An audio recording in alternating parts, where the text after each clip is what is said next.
Hello students, आज हम float and sink based numerical करने जा रहे हैं। ये आपने बताना है कि the given object will float और सिंक।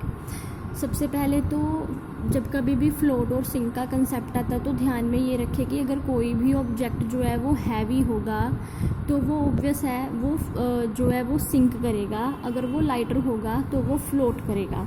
अब अगर मान लो हम बात करते हैं कि एक पानी है, पानी के ऊपर मान लो मैंने पेपर की एक शिप बनाई है, तो वो पेपर की शिप जो है वो पानी के ऊपर फ्लोट करती है।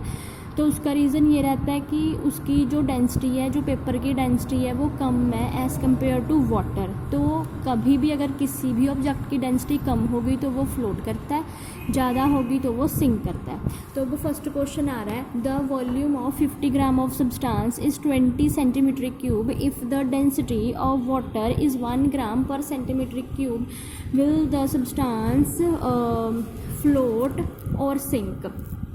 तो अब आपने करना क्या है, पहले तो कुछ बच्चों को ये नहीं क्लियर होता कि जो गिवन है वो क्या है। जैसे अभी यहाँ पे लिखा हुआ है द वॉल्यूम ऑफ 50 ग्राम, तो कुछ बच्चे क्या पढ़ते हैं कि ये वॉल्यूम गिवन है, ये पता नहीं क्या गिवन है। तो यूनिट्स याद रखो राजे, जो ग्राम में होता है वो ऑलवेज मास रहता है, जो वजन है, जो मास है वो ऑलवेज ग्राम या केजी में रहेगा, तो ये मास गिवन है। और जो वॉल्यूम होता है वो ml में या लीटर में रहता है, एंड सेंटीमीटर क्यूब में रहता है, या डेसीमीटर क्यूब में रहता है, या मीटर क्यूब में रहता है। तो ये जो यूनिट है, ये यूनिट जो है वो वॉल्यूम की है। तो ये हमें मास गिवन है, ये हमें वॉल्यूम गिवन है। अब हमने क्या फाइंड करनी है, डेंसिटी फाइंड करनी है। तो डेंसिटी का फॉर्मूला रहता है density is equal to mass upon volume, ठीक है। फिर हमने density is equal to mass upon volume लगा दिया, तो इसका आंसर 2.5 ग्राम पर सेंटीमीटर क्यूब आ गया। तो यहाँ से ये पता चला कि जो डेंसिटी है, जो भी हमने सब्सटेंस लिया उसकी डेंसिटी ज़्यादा है, वो भारी है पानी से। अगर वो भारी है तो इट मीन्स वो क्या कर जाएगा, वो सिंक कर जाएगा। कैसे पता चला, वाटर की डेंसिटी 1 ग्राम पर सेंटीमीटर क्यूब है और सब्सटेंस की डेंसिटी 2.5 ग्राम पर सेंटीमीटर क्यूब है। यहाँ से हमें पता चला कि ये सिंक करेगा।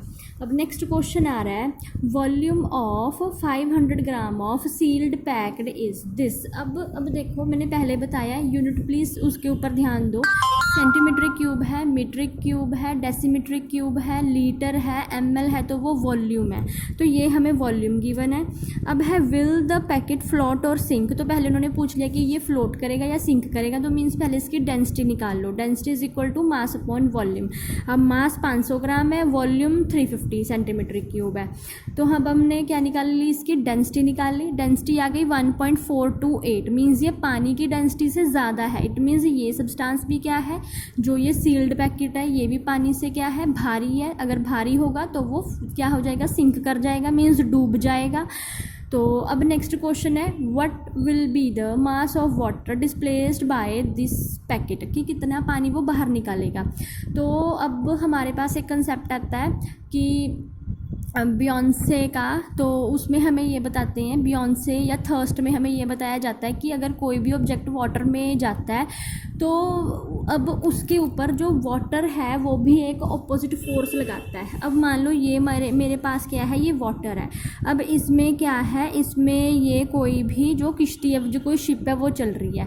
तो अब ये भारी है, लेकिन जो पानी है वो इसके ऊपर एक ऑपोजिट फोर्स लगाता है, ठीक है। इस फोर्स को हम क्या बोलते हैं, इसे हम बियॉन्से या फिर हम थर्स्ट या फिर हम अपथर्स्ट बोलते हैं। तो अब जितना पानी, अभी ये भी ध्यान रखना है, ये भी रूल है कि जितना कोई भी ऑब्जेक्ट जो है वो पानी बाहर निकालता है उतना ही उसका मास भी कम हो जाता है। अब मान लो अब एक और बात है, जब कभी भी हम वाटर में मतलब स्विमिंग करते हैं या फिर कोई भी ऑब्जेक्ट जब वाटर में जाता है तो उसे ऐसे लगता है कि शायद वो हल्का हो गया है। वो क्यों हो गया, क्योंकि जितना उसका वेट है उतना पानी जो है वो बाहर निकल गया है। तो सिमिलरली अब उन्होंने पूछा कि बताओ कितना पानी बाहर निकल जाएगा, तो जितना उसका पैकेट का वेट है उतना पानी ही बाहर निकल जाएगा, ये रूल है। तो इट मीन्स अगर उसने क्या है कि अगर वो 500 ग्राम, अब ये देखो इसका वॉल्यूम कितना है, अब उसका वॉल्यूम है हमारे पास 350 सेंटीमीटर क्यूब। मीन्स कि जितना वॉल्यूम जो होगा उतना ही क्या होगा, मास ऑफ वाटर डिस्प्लेस होगा। तो अगर 350 सेंटीमीटर क्यूब उसका वॉल्यूम है तो उतना ही पानी क्या होगा, वो पानी डिस्प्लेस हो जाएगा। मीन्स जितनी कोई भी स्पेस लेगा उतनी ही वो क्या होगा, वाटर को बाहर निकाल देगा।